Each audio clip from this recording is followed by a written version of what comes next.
우리가 교리를 공부해야 될 이유가 무엇일까요? 교리는요, 우리에게 신앙에 있어서 나침반과 지도의 역할을 해줍니다.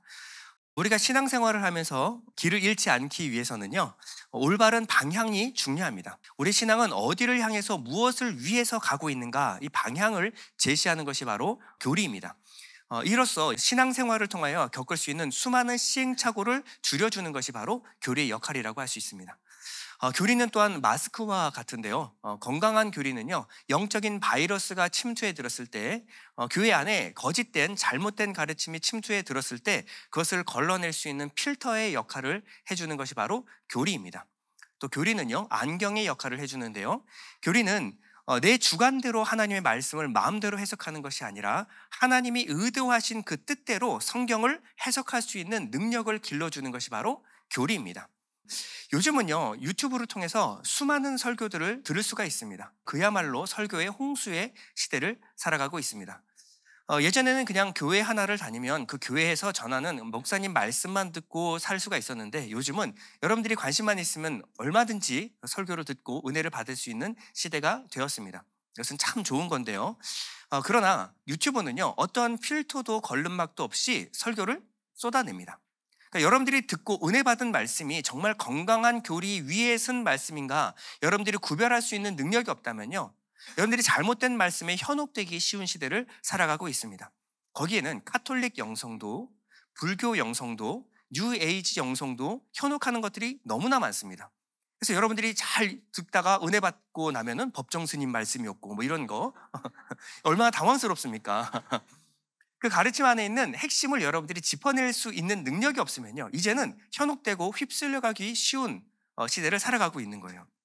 올바른 가르침이냐 아니냐, 이거를 결정하는 것을 어떤 유명한 목사님이냐, 그 목사님이 어떤 대학교를 나오고 어떤 유학을 갔다 와서 어떤 박사학위를 따왔느냐, 이걸로 볼 게 아니고요, 그 교회 다니는 교인들이 얼마나 수가 많으냐, 교세를 가지고 참된 말씀인지 아닌지를 분별해서는 안 됩니다.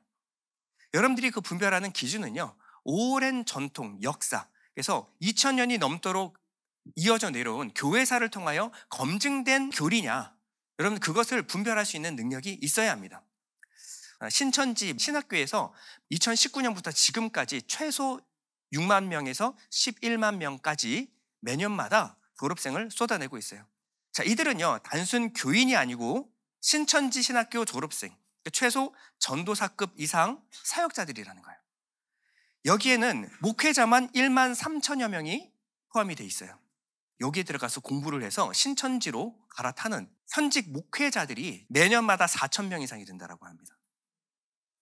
이단들은 자기의 교리를 전파해서 세력을 확장해 나가고 있는데요, 기존 교회의 대안은 뭘까요? 기존 교회의 대안은 스티커입니다. 신천지 출입금지 스티커. 요거 하나만 그냥 붙여놓으면 신천지 다 물러간다 이거죠. 여러분, 이건 스티커가 아니라 부적이에요, 부적. 이거 붙이면 절대 접근도 못할 것이다. 절대 그렇지 않습니다. 여러분, 예수님께서 광야에서 시험을 당하셨죠? 광야에서 시험 당할 때 사단 마귀가 와서 무엇으로 예수님을 시험했는지 아십니까? 하나님 말씀으로 예수님을 시험했습니다. 그럼 예수님이 사단 마귀를 어떻게 물리쳤을까요? 하나님의 말씀의 올바른 해석으로 물리치셨어요.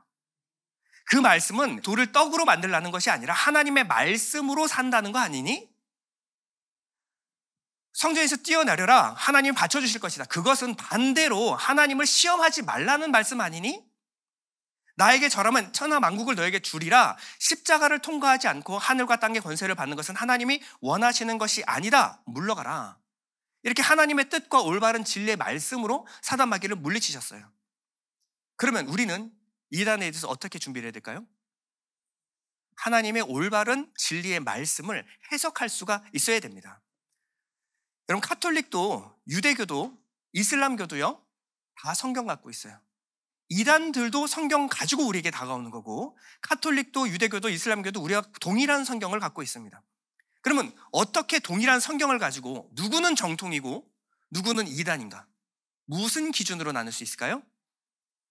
하나님 말씀을 어떻게 해석하느냐에 따라서 이단이 되기도 하고 정통이 되기도 해요.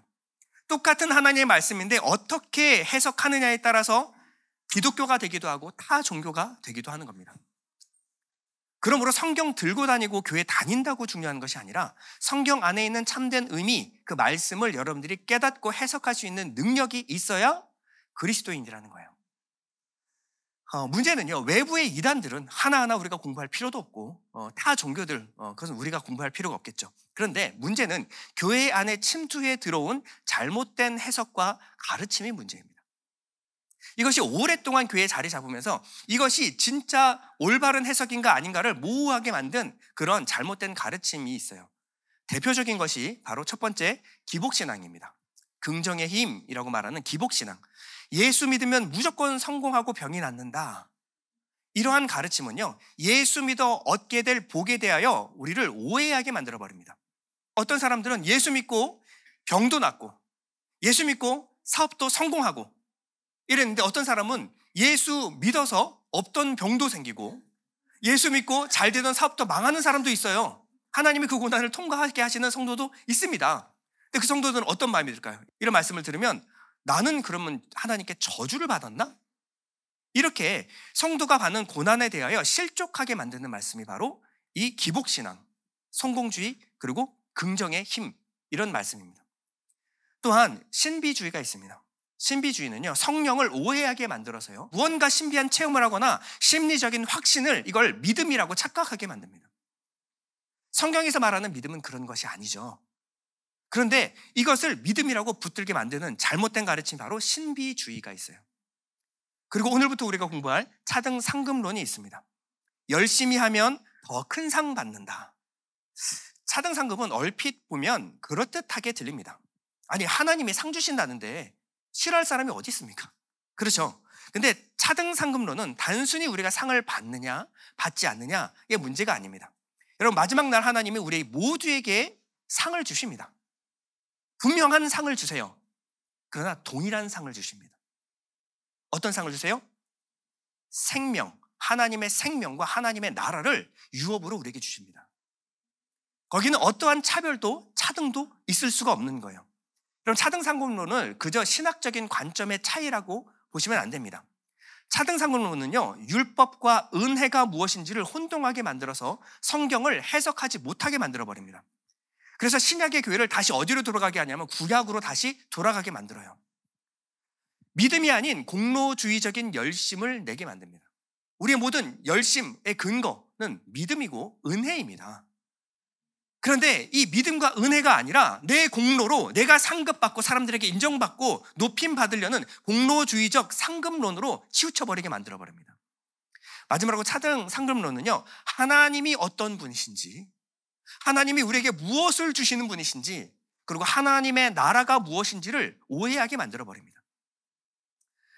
그러면 차등 상급론이 우리에게 주는 거는요, 단순 상을 받느냐 안 받느냐가 아니라 새 언약과 옛 언약의 구별을 모호하게 만들고요, 믿음을 모호하게 만들고요, 하나님과 하나님의 나라를 오해하게 만듭니다. 이것 빼면 성경에 남는 게 있나요? 여러분, 여기에 빠지면요, 성경의 해석이 안 되는 거예요. 성경을 아무리 들여다봐도 성경을 계속 오해할 수밖에 없게 만드는 것이 바로 차등 상급론입니다.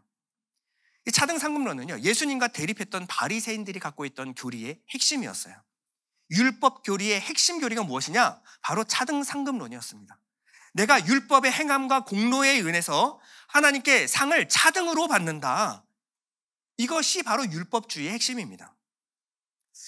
오늘은요, 이 율법주의의 핵심, 이 차등 상급론이 주장하는 내용, 성경의 근거 구절을 대고 봐라, 성경에 하나님의 상을 차등으로 주신다고 나와 있지 않느냐라고 주장하는 이 근거 구절을 따라서 3주간 한번 살펴보도록 할 거예요.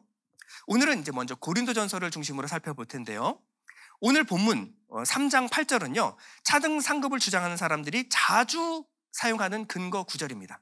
우리 3장 8절 다 같이 한번 읽어볼까요? 시작. 심는 이와 물 쓰는 이가 일반이나 각각 자기의 일하는 대로 자기의 상을 받으리라. 아니, 보십시오, 목사님. 각각 자기 일하는 대로 자기의 상을 받으리. 이게 차등 상급이 아니면 뭐겠습니까? 그렇죠? 아니, 이렇게 분명히 나와 있는데 차등 상급이 아니라고 말씀하실 겁니까? 여러분, 성경을 해석할 때는 뭐가 제일 중요하다 그랬죠? 문맥, 문맥이 가장 중요해요. 이 문맥은 넓게 보면 성경 전체가 말하는 바와 이 고린도 전서가 말하는 바가 서로 부딪히지 않는지를 먼저 살펴봐야 되는 거예요. 두 번째는 고린도 전서 전체가 이 책 한 권이 왜 기록되었는가, 목적과 의도를 따라서 이 한 절을 우리가 봐야 되는 겁니다. 전체적인 고린도 전서를 쓴 의도를 알아야 여기에 한 절이 무슨 의미를 하고 있는지를 알 수 있을 거 아닙니까? 이것도 저것도 어려우면요, 최소 고린도전서 3장 한 장은 읽어보셔야죠. 그렇죠? 3장 한 장을 읽고 3장 8절을 해석해야 되는 거 아닙니까? 이단들이 하는 게 뭔지 아세요? 이렇게 딱 3장 8절 한 장만 딱 떼가지고 거 봐라. 이게 이단들의 논리를 완성하는 원리입니다. 자, 그러면 고린도전서 본문, 성경 전체는 좀 시간이 기니까 우리 고린도전서가 왜 기록됐는가, 서신서를 쓴 배경을 한번 살펴보도록 하겠습니다. 당시 파피루스는요 굉장히 비쌌습니다. 지금처럼 여러분들이 카톡 보내듯이 공짜로 문자를 전송할 수 있는 시대가 아니었고요, 편지도 그냥 종이가 싼 시대가 아니라 파피루스는요 굉장히 비싼 거였어요. 그럼에도 불구하고 바울이 파피루스에다가 편지를 써서 고린도 교회에다가 보내야 될 이유가 무엇이었을까요? 분명한 이유가 있었겠죠.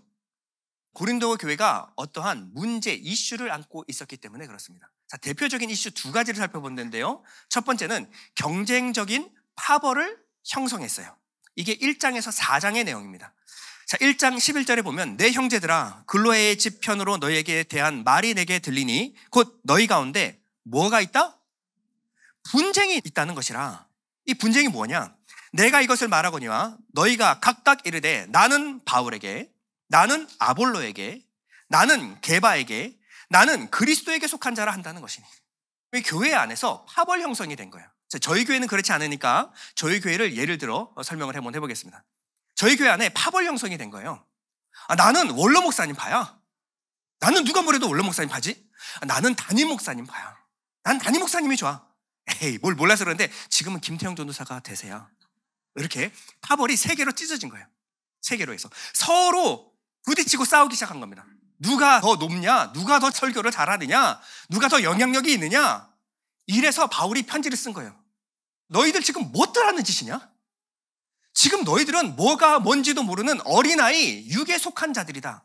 3장 4절 볼까요? 어떤 이는 말하되 나는 바울에게라 하고 어떤 이는 나는 아볼로에게라 하니 너희가 육의 사람이 아니오려. 너희가 성령 받은 사람 맞니? 성령 받은 사람이 교회 안에서 어떻게 파벌을 형성하고 교회를 찢어놓을 수가 있니?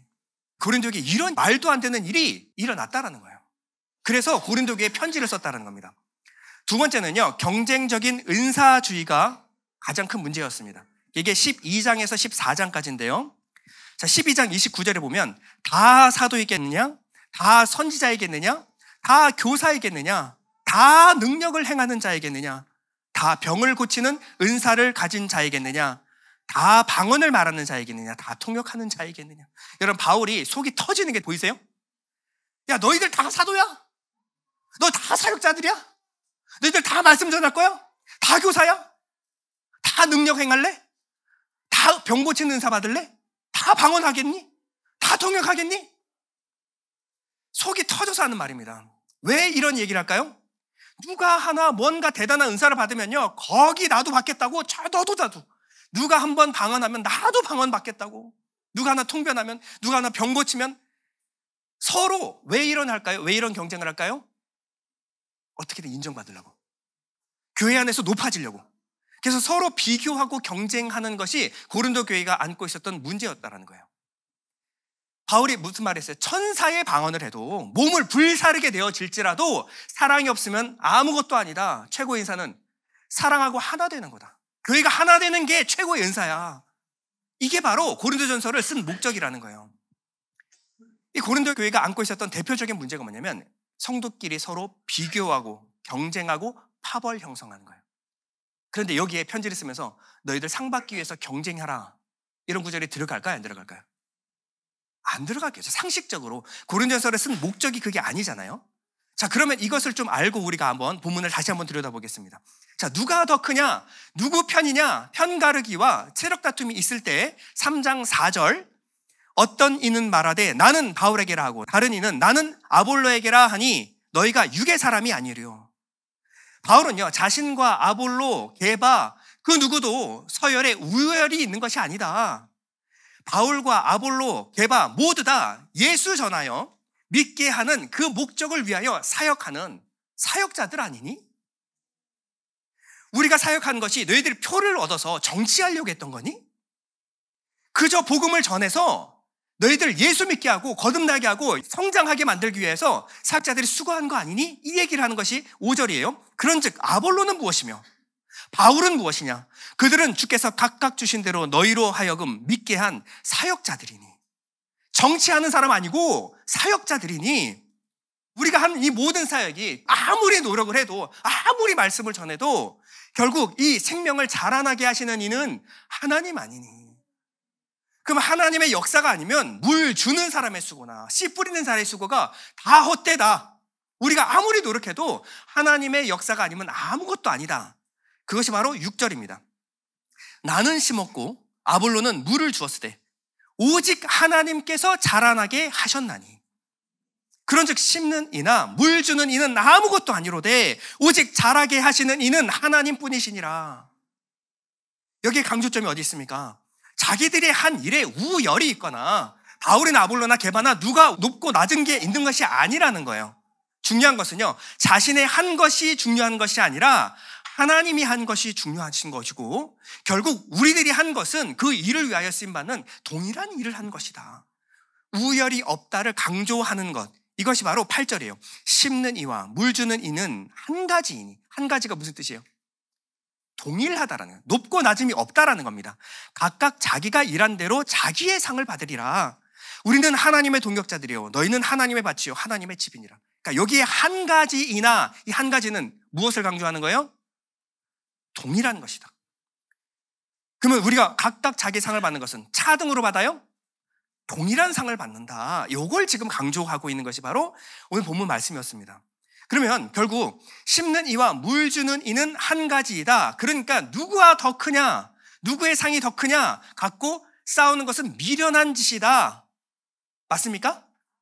예, 그래서 고린도전서 3장 8절의 내용은요, 차등 상급에 대한 얘기가 아니라 오히려 정반대의 이야기를 하고 있는 겁니다. 근데 이걸 가지고 차등 상급을 주장하는 근거로 내세운, 이게 바로 이단들이 하는 해석 방법이라는 거예요. 여기에 바로 붙어있는 이야기가 뭐냐? 자, 차등 상급론자들이 가장 좋아하는 불 가운데서 얻는 구원의 이야기, 구원의 이야기가 바로 이 다음에 붙어있는 겁니다. 자, 앞에는 뭐라 그랬어요? 어떠한 행위도 차등이 있을 수 없다. 동일한 상을 받는다. 우리는 한 가지이다. 결국 일하시는 분은 하나님이니 영광 받으실 분은 하나님이시다. 그분이 아니면 우리가 한 일 모두 다 쓸데없는 일이 된다. 여기에 뭐냐면 그리스도의 터라는 것을 제시하는데요. 10절입니다. 이 닦아둔 것 외에 능히 다른 터를 닦아줄 자가 없으니 이 터는 곧 예수 그리스도라.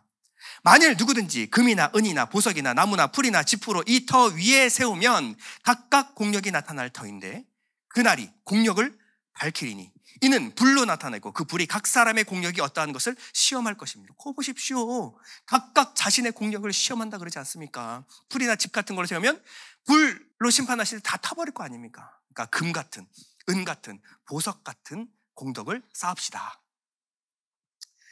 여러분, 여기 강조점은 터예요, 터.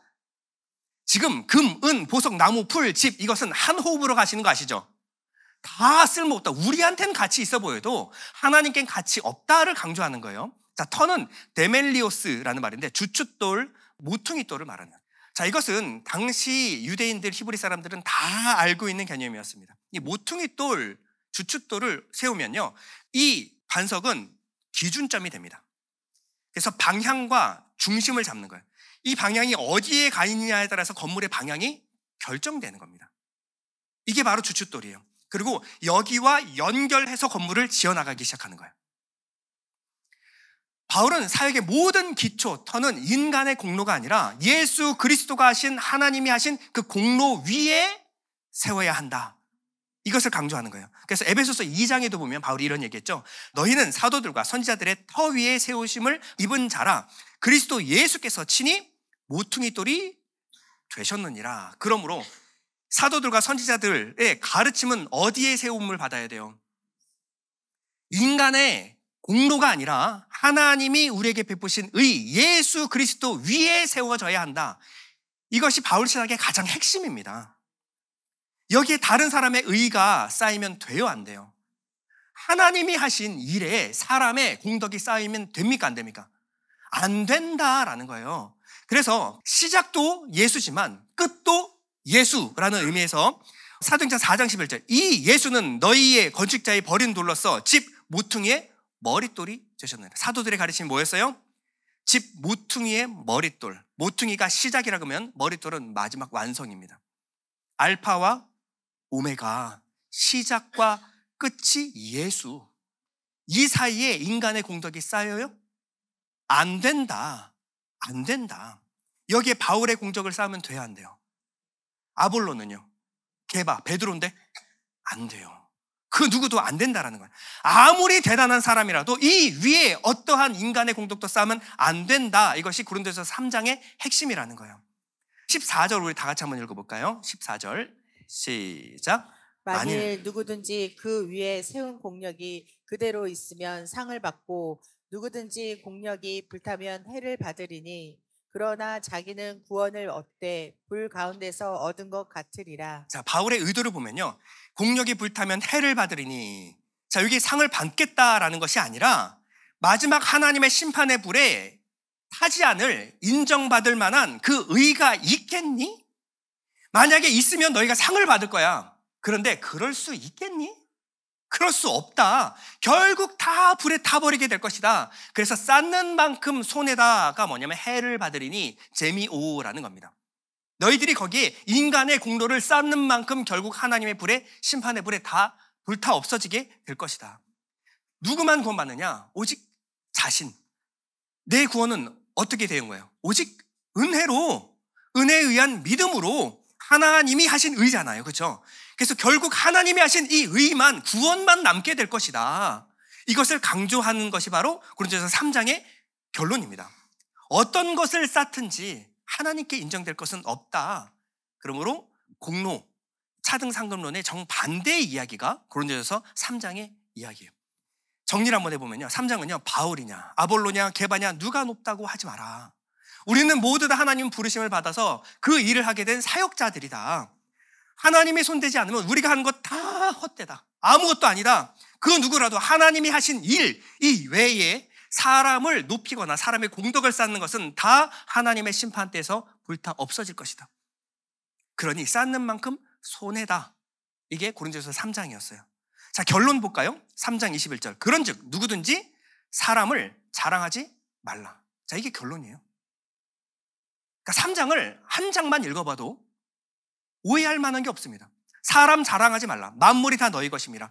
바울이나 아볼로나 게바나 세계나 생명이나 사망이나 지금 것이나 장래 것이나 다 너희의 것이고 너희는 그리스도의 것이고 그리스도는 하나님 것이다. 그러니까 우리에게 주신 모든 것 하나님으로부터 온 거 아니니? 그러니까 사람 자랑하지 말라는 겁니다. 우리가 스스로 있는 자가 아무도 없다라는 거예요. 결국 모든 것을 주신 분이 하나님이시고 우리에게 모든 것 주신 것, 그러나 우리는 그리스도의 것이고 그리스도는 하나님의 것 아니니?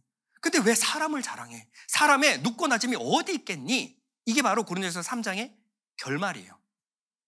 예전에 오징어 게임이 있었습니다. 넷플릭스 TV 시리즈였는데요. 자, 오징어 게임은요, 큰 인기를 끌었습니다. 이 시리즈에 나오는 사람들은요, 경제적으로 벼랑 끝에 몰린 사람들이에요. 이 사람들이 456억 원을 걸고 치열한 목숨을 건 게임을 하는 것이 바로 오징어 게임의 핵심입니다. 자, 게임 참여자 456명은요, 모두 큰 빚에 시달리는 사람들이었어요. 어떤 사람은 탈북자이기도 하고요. 어떤 사람은 파키스탄 이민자이기도 합니다. 이들은요, 모두 절박한 현실을 살아갔어요. 어떤 사람들은 한국이 살기 좋다라는 사람도 있지만 이들에게 한국은 지옥 같은 곳이었습니다. 매일매일 삶이 지옥 같은 곳이었어요. 죽고 싶어도 죽을 수가 없을 정도로 지옥 같은 삶을 살고 있는데 그 사람 앞에 누군가 나타납니다. 그리고 그 지옥 같은 삶에서 구원해 주겠다라는 손을 내밀었어요. 단 목숨 걸고 경쟁에서 이기면. 이들은요, 총 456명이 왔는데 총 상급이 뭐냐면 1등 한 사람에게 이 456억 원을 준다. 그러니까 이 456억은 각각 사람들의 목숨값인 것입니다. 처음엔 사람들이요, 공감대가 형성되죠. 다 사회에서 약자들이었고 힘들고 어렵게 살다가 왔으니 서로 간에 공감대가 형성이 됩니다. 친구가 돼요. 근데 시간이 갈수록 목숨을 건 경쟁을 하는 순간 점점점 냉혹해지기 시작하고요. 나중에는 배신하고 서로가 서로를 죽이는 데까지 갑니다. 이 영화가 말하고자 하는 바가 뭘까요? 아무리 어린 시절 친구 만들기 놀이, 그 놀이가 우리를 친구로 만들어줬다라고 할지라도 거기에 돈이라는 보상이 걸리고 서로 경쟁하게 되면요, 그 순간 그 게임의 현실은 지옥으로 변한다. 이 영화만이 아니라 노자도 이런 얘기를 했습니다. 불견가욕 3인신불람. 탐나는 것을 보여주지 않으면 백성이 마음이 어지럽게 되지 않는다. 노적경에 나오는 얘기입니다. 노자도 알았어요. 하물며 우리를 만드신 하나님, 우리의 죄된 본성을 아시는 하나님이 너희 중에 가장 열심히 산 사람, 가장 열심히 한 사람에게 금면류관, 나머지 개털 모자. 오징어 게임 하시겠냐고요. 하나님이 당신의 자녀들을 비교 경쟁하도록 만드시겠습니까? 아니시겠죠. 여러분, 바울, 아볼로, 게바, 파가 나누고요. 어떤 은사를 받는 사람이 더 크냐, 막 이런 경쟁이, 비교 경쟁이 난무하던 교회에 9장에 가서 바울은요, 고린도 교회에게 이렇게 권합니다. 9장 24절, 운동장에서 다름질하는 자들이 다 달릴지라도 오직 상을 받는 사람은 한 사람인 줄을 너희가 알지 못하니. 오징어 게임 아니에요 이거? 그쵸? 여기 잘 보면요, 다른 박질을 열심히 해도 상 받는 사람 몇 명? 단 한 사람. 그 한 사람이 나의 길을 접니다 라고 하시는 분들은 아무도 없을 줄로 믿습니다. 하나님은 누구에게 상을 주실까요? 하나님은 누구에게? 하나님은 의인에게 상을 주십니다. 의인에게. 근데 우리 중에 의인이 있어요? 의인은 없나니 하나도 없으며 모든 사람이 죄를 범하였음에 하나님의 영광에 이르지 못하더니요. 우리는 상 받을 수 없는 자들입니다. 그럼 하나님은 누구에게 상을 줄까요? 오직 예수 그리스도 한 분밖에 없는 거예요. 그래서 오직 상 받을 사람은 한 사람인 줄을 너희가 알지 못하느냐. 이것은 너희가 상을 받는 것이 아니라 오직 상 받으시는 이는 예수 한 분밖에 없는 것을 알지 못하느냐라는 얘기예요. 이 본문에서는 예수와 상관없이 자기 열심으로 이기기를 다투는 사람들이 나오는데요. 누구냐? 한번 보겠습니다. 25절에 보면 이기기를 다투는 자마다 모든 일에 절제하나니 그들은 썩을 승리자의 관을 얻고자 하되 우리는 썩지 아니할 것을 얻고자 하노라. 자, 여기 절제한다. 절제가 좋은 거예요? 이기기를 위해서 절제하라라는 얘기일까요? 그들은 뭘 얻는다고요? 썩을 승리자의 관을 얻고자 하되 우리는 썩지 아니할 것을. 그러니까 절제하는 것, 이것이 좋은 의미가 아니라는 겁니다. 여기 절제는요, 앵크라튜오마이라는 말인데요, 먹고 마시는 것을 말하는 거예요. 금욕, 절제를 말하는 거예요. 이게 뭐냐면 금욕, 절제, 율법주의적인 열심으로 열심히 뛰는 자들, 그들은 무엇을 얻느냐? 썩을 승리자의 관을 얻고자 그렇게 열심히 뛰는 것이다. 바울은 뭐라 그랬어요? 로마서 14장 20절에 음식으로 말미암아 하나님의 사업을 무너지게 하지 마라. 만물이 다 깨끗하되 거리금으로 먹는 자들에게는 악한 것이니라. 그러니까 우리의 거룩, 우리의 성결, 우리의 대단함을 막 술 마셨다, 담배 핀다, 이것으로 판단하지 말라는 거예요. 우리의 신앙의 목적은 그게 아니라는 겁니다. 마태복음 15장 11절, 입으로 들어가는 것이 사람을 더럽게 하는 것이 아니라 입에서 나오는 그것이 사람을 더럽게 하는 것이니라. 입에서 나오는 것들은 마음에서 나오나니 이것이야말로 사람을 더럽게 하는, 예수님이 하신 말씀입니다. 그러니까 우리 신앙의 목적지는 뭘 먹느냐, 안 먹느냐, 이것으로 신앙을 판단하지 말라. 이런 열심 내지 말라. 바울이 지금 이런 얘기하고 있는 거예요. 그들은 썩을 면류관을 얻고자 하는 자들이다. 그래서 바울은요, 이기기를 다투는 자마다 향방 없이 싸우기를 허공을 치는 것 같이 싸우지 말라. 26절, 그러므로 나는 다름질하기를 향방 없는 것 같이 아니하고 싸우기를 허공을 치는 것 같이 아니하며. 여러분, 열심히 뛰는 거 중요하죠. 근데 결승점이 어딘지 모르고 뛰면요, 저희가 결승인데 반대로 뛰면 뛴 만큼 다시 돌아와야 돼요. 열심히 중요한 게 아니라 방향이 중요한 겁니다. 결승점이 없이 달리는 것은 고문이에요. 고문. 끝이 어딘지, 우리가 달성해야 될 승리, 영광이 무엇인지를 모르고 뛰는 사람들 고문당하고 있는 겁니다. 이 사람들은 절제를 하면 할수록 자기만 손해인 거예요. 이 사람이 싸우는 사람이 열심히 주먹질을 하는데 이 주먹질하는 사람이 상대가 누군지도 모르고 허공에다가 막 주먹질을 하면 이겨요? 2000번 주먹질한 사람이 이기는 그 게임입니까? 내가 싸우는 대상이 누구예요? 내가 싸우는 예수 그리스도와 의를 가지고 다투면 이길 수 있어요, 없어요? 이 대상이 누군지도 모르고 그냥 허공에다가 주먹질을 하면 되겠습니까? 그렇게 하지 말라는 겁니다. 그럼 우리는 어떻게 해야 될까요? 바울은 어떻게 다름질했을까요? 27절에 내가 내 몸을 쳐 복종하게 함은, 내가 남에게 전파한 후에 자신이 도리어 버림을 당할까 두려워합니다. 바울은 어떤 경주를 했어요? 내가 내 몸을 쳐서 복종하게 함은, 누구에게? 그리스도 예수께 복종하게 함은. 왜 그랬을까요? 이기는 자 단 한 분, 그분에게 복종하면 그분과 같은 편이 되는 겁니다. 그분에게 순종하는 자가 되면 연합하여 그분과 한 몸이 되는 겁니다. 그러면 그 머리에 영광이 씌워질 때, 생명의 면류관이 씌워질 때 그 영광을 나도, 몸된 교회도 함께 누리게 되는 거예요. 이게 바로 성경에서 말하는 대표성의 원리인데요. 자, 예를 들어서 우리 국가대표가 시합을 하면요, 우리가 다 몰려가가지고 응원하고 난리가 납니다. 대한민국 이러면서 막 서로 응원하고 막 이러면서 막 소리 지르다가, 그러다가 마지막 결정전에 막 역전해서 금메달을 땄어요. 그러면요, 조용했던 퇴촌이 난리가 나요. 새벽 4시에 마냥 소리를 와 지르고 막 금메달 땄다고 난리가 납니다. 금메달 따면 이 금메달이 여러분들에게 택배로 배달이 되나요? 이 사람 받는 연금이 여러분들 통장에 꽂혀요? 근데 왜 그렇게 열심히 응원하시는 거예요? 저 사람은 대한민국 국가 대표로 뛴 것이고 우리는 대한민국 국민입니다. 저 사람의 승리가 대한민국의 승리고 저 사람의 영광이 대한민국의 영광인 거예요. 그렇기 때문에 우리가 함께 한 편이 되어서 응원하는 거예요. 이게 뭐냐? 승리의 비결이에요. 그래서 바울은요, 뭐라 그러냐면 자신의 사역 말기에 자신의 영적 아들 디모데에게 이런 얘기를 합니다. 디모데후서 2장 5절, 경기하는 자가 법대로 경기하지 아니하면 승리자의 관을 얻지 못할 것이며. 자, 법대로가 뭘까요? 법대로가 오직 상 받는 이 예수, 그 예수께 몸을 쳐서 복종하게 하는 그 게임. 승리자의 관, 결국 부활의 영광을 참여하는 방법은 그 예수와 한 몸이 되는 것이다. 한 편이 되는 것이다.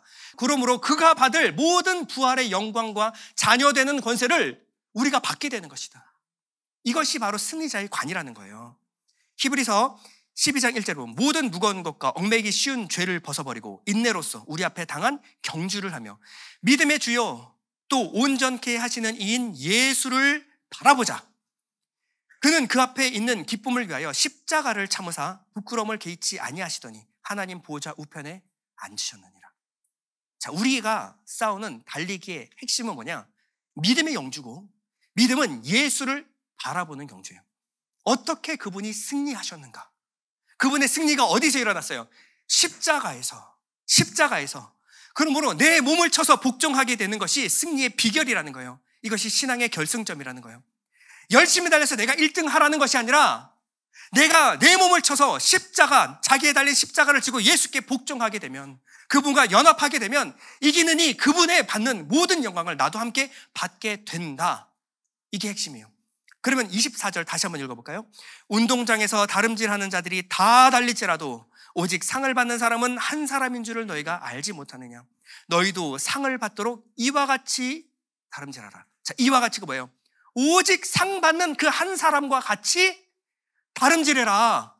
그분이 어떻게 달렸어요?